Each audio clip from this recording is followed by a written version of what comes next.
दोस्तों welcome to टोलेरियस academy. दोस्तों आज मैं बात करूंगा सेंट्रल यूनिवर्सिटी ऑफ झारखंड के बारे में। इसकी अपडेट दूंगा और इसकी सबसे इम्पोर्टेंट बात है डॉक्यूमेंट वेरिफिकेशन से रिलेटेड आपकी न्यूज आई है, उस नोटिफिकेशन को बताऊंगा और क्या क्या डॉक्यूमेंट आपकी चाहिए आपको डॉक्यूमेंट वेरिफिकेशन के लिए और कब जाना है कौन से सब्जेक्ट में। ये सारी चीजें आज मैं यहाँ पर डिस्कस करूंगा। आप लोग हमारे साथ जुड़े रहिए, हम आपको यहाँ पर पूरी अपडेट देंगे।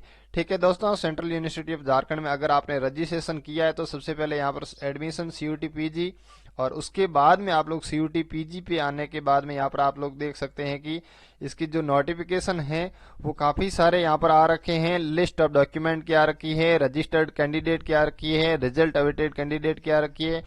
ठीक है, फाइनल शेड्यूल ठीक है, तो सबसे पहले अपन लोग फाइनल शेड्यूल देखते हैं, उसके बाद में सारी चीजें डिस्कस करते हैं। ठीक है, तो फाइनल शेड्यूल ये आया था कि 3/6/2024 को ये फाइनल शेड्यूल आया था कि इन्होंने कहा था कि हम लोग इस तरह से हम लोग डॉक्यूमेंट वेरिफिकेशन करवा रहे हैं। ठीक है, तो डॉक्यूमेंट वेरिफिकेशन में ये एमबीए की 19 तारीख को करवा रहे हैं। स्टेटिक्स, जियोलॉजी और जियो इन्फॉर्मेटिक्स और इंग्लिश का आपका जो डॉक्यूमेंट वेरिफिकेशन है वो 20 तारीख को हो रहा है। फिर उसके बाद में पॉलिटिकल साइंस, ठीक है, और उसके बाद में है public administration, MPa, vocal music, theatre arts और तिब्बतियन लैंग्वेज और कॉमर्स। ठीक है, यहाँ पर कॉमर्स तक आप लोग देख सकते हैं कि क्या है 21 तारीख है। ठीक है, उसके बाद में बैचलर ऑफ एजुकेशन, ठीक है, ये है आपकी 22 तारीख का डॉक्यूमेंट वेरिफिकेशन। तो इन कोर्सेज की ये यहाँ देख सकते हैं कि डॉक्यूमेंट वेरिफिकेशन की डेट आ गई है और यहाँ पर टाइमिंग, रिपोर्टिंग की टाइमिंग है 10 बजे से लेकर के 3 बजे के बीच में। ठीक है, program wise reporting the document verification registered candidate of the post graduation program. ठीक, applicable registered candidate list display on the website. आप लोगों के लिए लिस्ट लगी हुई है, उन लिस्ट के अनुसार आप लोग देख सकते हैं। ठीक है, तो यहाँ वापस आते हैं और यहाँ पर देखते हैं। उसके बाद में दोस्तों देख सकते हैं कि यहाँ पर फी स्ट्रक्चर देख लेते हैं कि आपके प्रोग्राम के अनुसार क्या फीस स्ट्रक्चर है, आप लोग वो कैसे भरोगे। ठीक है, यहाँ पर देख सकते हैं फी स्ट्रक्चर और ओबीसी ईडब्ल्यूएस कैटेगरी की, तो उसके अनुसार यहाँ पर आप लोगों के लिए पूरी फीस का लिस्ट दिया हुआ है। आप लोग अपने प्रोग्राम के अनुसार फीस का लिस्ट देख सकते हैं। जैसे एमएससी का यहाँ पर 22,000 दिया हुआ है।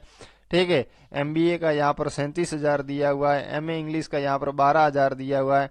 ठीक है, यहाँ पर टोटल ये फीस लिखी हुई है। आप लोग अपने प्रोग्राम के अनुसार यहाँ से फीस का देख सकते हैं, इस पूरे लिस्ट को आप लोग डाउनलोड करके।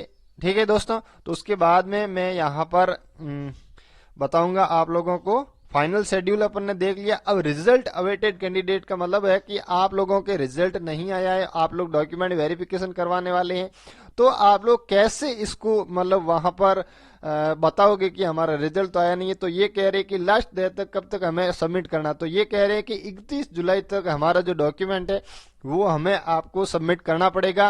क्वालिफाइंग डिग्री, रिजल्ट, माइग्रेशन, ठीक है, टीसी वगैरह सब कुछ आपको 31 जुलाई 2024 तक आपको उससे पहले पहले आपको जमा करनी पड़ेगी। ठीक है, और उसके बाद में अगर आपको जमा नहीं करनी है तब तक भी रिजल्ट नहीं आता है तो आपको अलग से पर्सनली परमिशन लेनी पड़ेगी। और उसके लिए भी वहां पर रिजल्ट अवेटेड कैंडिडेट मतलब आप लोगों को किसी यूनिवर्सिटी से रिजल्ट अवेटेड का सर्टिफिकेट लेना पड़ेगा और फिर वो आपको वहां जाके दिखाना पड़ेगा। ठीक है, बाकी सारी चीजें अंडरटेकिंग से 31 जुलाई तक चल जाएगी। आपकी टीसीसीसी, माइग्रेशन, रिजल्ट आप लोगों के अंडरटेकिंग के माध्यम से आपका चल जाएगा। ठीक है, undertaking for non submission, qualifying degree, result, migration certificate. ठीक है, तो ये आप लोग ध्यान रखिए, घबराने की बात नहीं है अगर आपके पास अभी भी रिजल्ट नहीं आया। तो अब आपका लिस्ट ऑफ रजिस्टर्ड कैंडिडेट, अब यहाँ पर प्रॉब्लम ये है कि सारी की सारी लिस्ट दे दी है और इसमें से कोई सेलेक्टेड कैंडिडेट की लिस्ट अलग से नहीं निकाली है इन्होंने। ऐसा नहीं है कि हम लोग अलग से इतने जनों की कट ऑफ निकाल रहे हैं वो कैंडिडेट ही यहाँ पर काउंसलिंग में आए, ऐसा कुछ नहीं बोला। इन्होंने कहा है कि जो भी यहाँ पर रजिस्टर्ड कैंडिडेट है पूरी लिस्ट के अंदर उन सारों को आप लोग आ सकते हैं, आपका एडमिशन हो भी सकता है और नहीं भी हो सकता है। यहाँ पर देख सकते हैं कि only appearing the name of the list registered candidate does not valid the claim for the admission. इस लिस्ट में सारे कैंडिडेट हैं, उनका एडमिशन सारों का होगा, ये हम लोग क्लेम नहीं करते हैं, बट कुछ का होगा बाकी का नहीं होगा। तो आप लोगों को कब जाना है? Date of offline reporting admission cum counselling 20/6/2024 10 से 3 बजे के बीच में। आप लास्ट में और सबसे इम्पोर्टेंट बात करेंगे डॉक्यूमेंट लिस्ट आपकी, जो सबसे जरूरी है आप लोगों की डॉक्यूमेंट वेरिफिकेशन के टाइम। आप लोगों को क्या क्या डॉक्यूमेंट लेके जाना है? तो आप लोगों को सबसे पहले तो CUJ समर्थ एप्लीकेशन फॉर्म लेके जाना है, 2 पासपोर्ट साइज फोटो लेके जाना है, 10th की मार्कशीट, 12th की मार्कशीट और उनके सर्टिफिकेट लेके जाने हैं, ग्रेजुएशन की मार्कशीट, डिग्री अगर आपके पास है तो ठीक है, जितनी है उतनी लेके जाना ही जाना है, ठीक है। और copy of final semester year admit card, ये भी अलग से है, आप लोगों को फाइनल सेमेस्टर का एडमिट कार्ड भी लेके जाना है।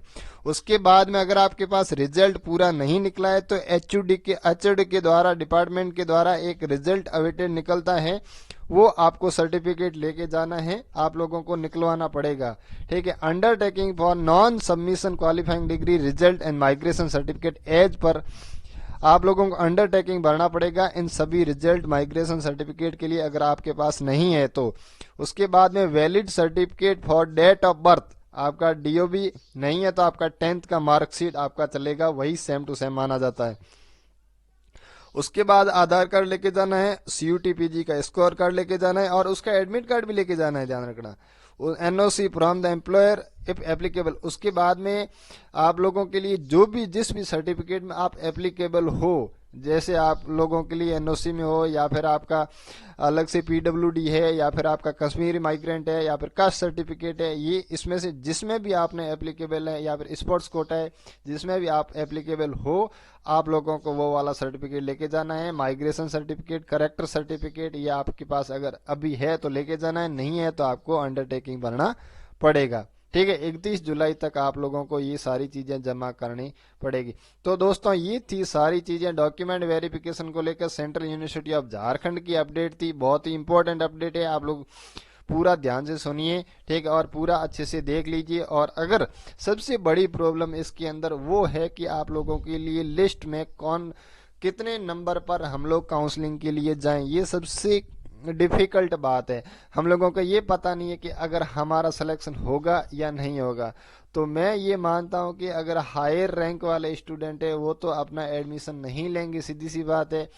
आप लोग लगभग आपके कम कैंडिडेट हैं, जैसे बीएड में इस बार यहाँ पर बहुत ज्यादा कैंडिडेट है, 1000 के करीब कैंडिडेट है, तो सबका तो होगा नहीं, ठीक है। तो 300 रैंक तक आप लोग जा सकते हैं। उसके बाद में फिर जैसे ही होगा तो उन्होंने एक बार ये फिर से दोबारा से रजिस्ट्रेशन डाले या नहीं डाले, बट कुछ तो ये करेंगे, या तो दोबारा से ये लोग बुलाएंगे अगर इनकी सीट खाली रहेगी तो, ठीक है दोस्तों। तो ये थी पूरी जानकारी सेंट्रल यूनिवर्सिटी ऑफ झारखंड के बारे में। अगर इसमें कुछ डाउट हो तो आप लोग देख सकते हैं, पूछ भी सकते हैं यहाँ से हमें, ठीक है दोस्तों। हमारे साथ जुड़ने के लिए आपको बहुत बहुत धन्यवाद। जय हिंद, जय भारत। मिलते हैं अगले वीडियो में अपडेट के साथ में।